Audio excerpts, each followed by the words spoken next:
Day 2। গত ক্লাসে আমরা টেন্স বাংলায় কিভাবে চিনতে হয় সেই সম্বন্ধে আলোচনা করেছি। আজকে ডে 2 অর্থাৎ টেন্সের যে চেনা হয়েছিল আমরা আজকে একটু পরীক্ষা করে দেখব যে সত্যি কতটুকু শিখেছি আমরা। হ্যাঁ, তো দেখি আমি এখানে কয়টা সেন্টেন্স লিখে রেখেছি বাংলায়। যেহেতু আমরা বাংলায় শিখছি, তো আমরা বাংলায় কয়টা সেন্টেন্স বা বাক্য লিখে রেখেছি। তো সেইগুলো দেখে আমরা কোনটা কোন টেন্সে আছে একটু ট্রাই করব চেনার।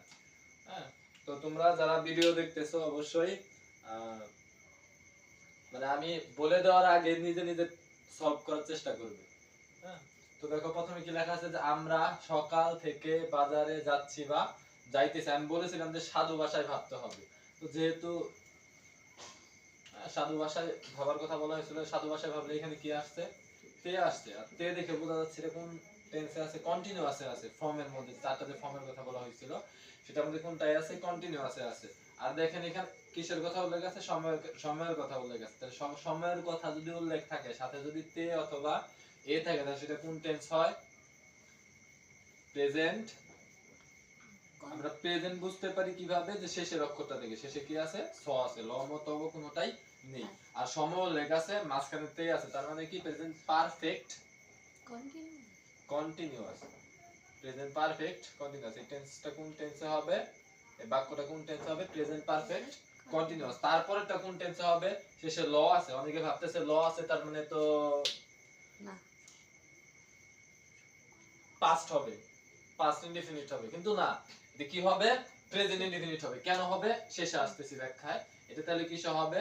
প্রেজেন্ট ইনডেফিনিট হবে। কি হবে?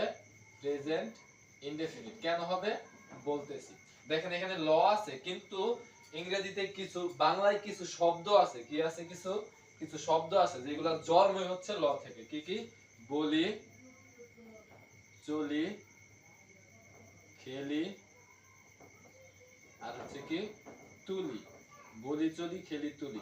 এই কয়টা শব্দ যদি থাকে, প্রত্যেকটা শেষে ল আছে। এই কয়টা শব্দ যদি থাকে, যে বলি, চলি, খেলি, তুলি, বা বলে, চলে, খেলে, তোলে, বলেন, চলেন, খেলেন, তোলেন, তার মানে হচ্ছে এই কয়টা শব্দ যদি থাকে, যে সাবজেক্ট অনুযায়ী চেঞ্জ হতে পারে, এই ক্রিয়াগুলো যদি থাকে বাক্যের শেষে, তাহলে আপাত দৃষ্টিতে দেখতে পাস্ট হলেও, ল থাকলেও, এগুলা কি হবে?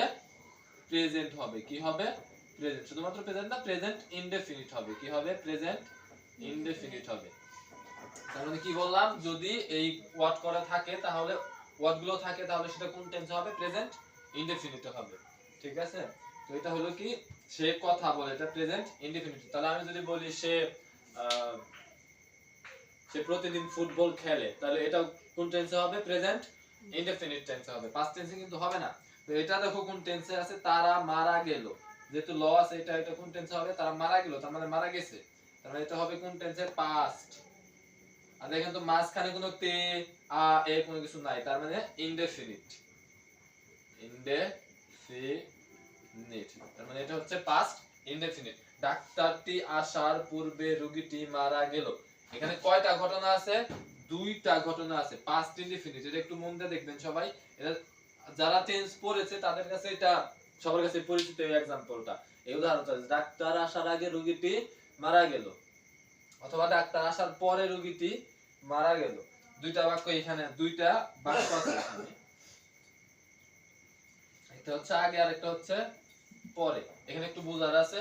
যেমন আমি একটু মুছি উপরের গুলা।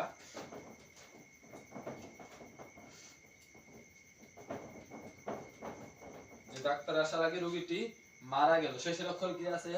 লস। তাহলে এটা পাস্ট হবে। এখানেও লস, তাহলে কি হবে? পাস্ট হবে। কিন্তু পাস্টের কোন ফর্মটা হবে সেটা আমাদের জানতে হবে। তাহলে যদি কোন সেন্টেন্সে দুইটা ঘটনা থাকে এবং মাঝখানে পূর্বে অথবা পরে থাকে, মানে দুইটা ক্লজ, কি বললাম? দুইটা ক্লজ। ক্লজ মানে হচ্ছে বাক্যাংশ। দুইটা ক্লজ যদি বিফোর এবং আফটার, অর্থাৎ বাংলায় হচ্ছে আগে বা পূর্বে, ইংলিশে হচ্ছে কি? পরে। সরি, বাংলায় হচ্ছে আফটারের বাংলা কি? পরে। যদি এই কথাগুলো যদি থাকে, দুইটা ক্লজ যদি যুক্ত থাকে, কি থাকে দুইটা ক্লজ যদি বিফোর এবং আফটার, অর্থাৎ আমরা বাংলা শিখতেছি পূর্বে অথবা পরে দ্বারা যুক্ত থাকে, যে এই দুইটা এখানে যেহেতু দুইটা ঘটনা, ডাক্তার আসার পূর্বে রোগীটি মারা গেল, একটা হচ্ছে কি ডাক্তার আসলো তারপর রোগীটি কি হলো মারা গেল, আরেকটা হচ্ছে ডাক্তার আসার আগে রোগীটি কি হলো মারা গেল। এই যে দুইটা ঘটনা এখানে মনে রাখতে হবে, যদি দুইটা ঘটনা থাকে বিফোর এবং আফটার দ্বারা, বিফোর এবং আফটার দ্বারা, ওকে, তো যদি বিফোর এবং পূর্বে এবং পরে থাকে দুইটা ঘটনা থাকে, সেই ক্ষেত্রে আমাদের মাথায় রাখতে হবে যে যদি পাস্ট, যেহেতু পাস্টে আছে তার মানে এটা পাস্ট পারফেক্টে হবে, কিসে হবে, পাস্ট পারফেক্টে হবে। পাস্ট পারফেক্ট চেনার উপায় কি, যে দুইটা ঘটনা থাকবে, দুইটা ঘটনার মধ্যে একটা ঘটনা আগে ঘটবে একটা পরে ঘটবে, অপেক্ষাকৃত যেই ঘটনাটা আগে ঘটবে সেটা হবে পাস্ট পারফেক্ট টেন্সে, যেই ঘটনা আগে ঘটবে সেটা হবে কোন টেন্সে, পাস্ট পারফেক্ট টেন্স। পূর্বেরটা হবে, পূর্বেরটা মানে আগেরটা হবে পাস্ট পারফেক্ট, এবং যেই ঘটনা পরে ঘটবে সেটা হবে কোন টেন্সে, পাস্ট ইনডেফিনিট টেন্সে, পাস্ট ইনডেফিনিট টেন্সে হবে। তাহলে দুইটা ঘটনা, যেটা আগে ঘটবে সেটা হবে পাস্ট পারফেক্টে, যেটা পরে ঘটবে সেটা হবে পাস্ট ইনডেফিনিটে। আশা করি বুঝতে পারছেন। তো পরেরটা দেখি, আমি আরেকবার চেক করব, দেখব বুঝছেন নাকি। আচ্ছা যদি বুঝে থাকে তাহলে এটা দেখেন, এটা দেখবা যে আমি পড়ানোর পূর্বে তারা বাড়ি চলে গেল।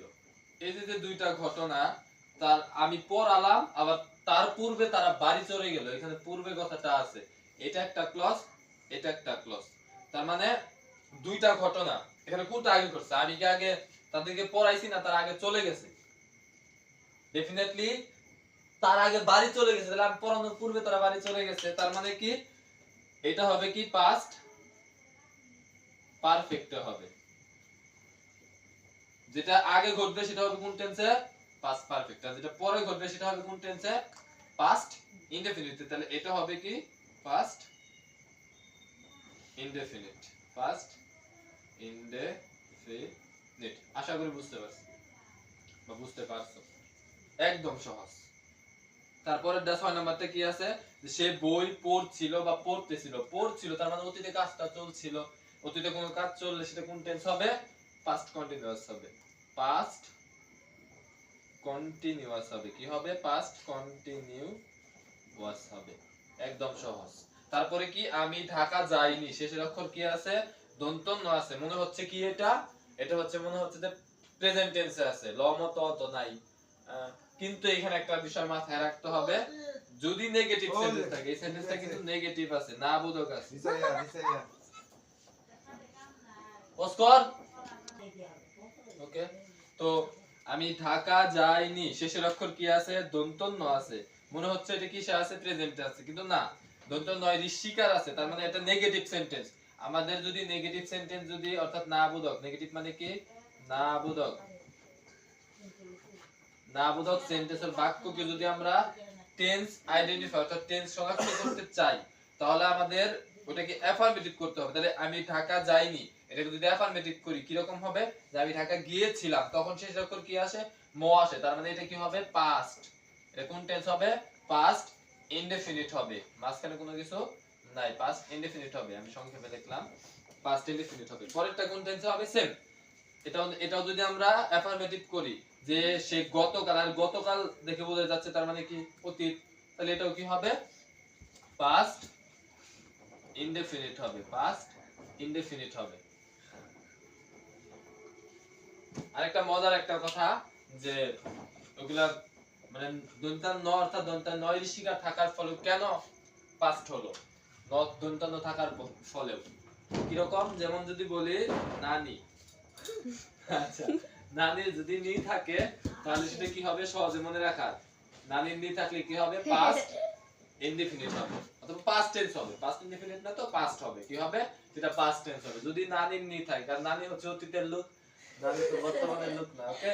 তো এটা সংক্ষেপে মাথায় রাখবেন, তাই হবে। ওকে? তো টেন্স বাংলায় এতটুকু মনে রাখলে আমি মনে করি এনাফ, যথেষ্ট। তো ভালো থাকবেন সবাই। যদি কোথাও বুঝতে কোনো প্রবলেম হয় অবশ্যই কমেন্ট সেকশনে জানাবেন এবং ভিডিওটাকে শেয়ার করবেন এবং সাবস্ক্রাইব করবেন চ্যানেলটাকে।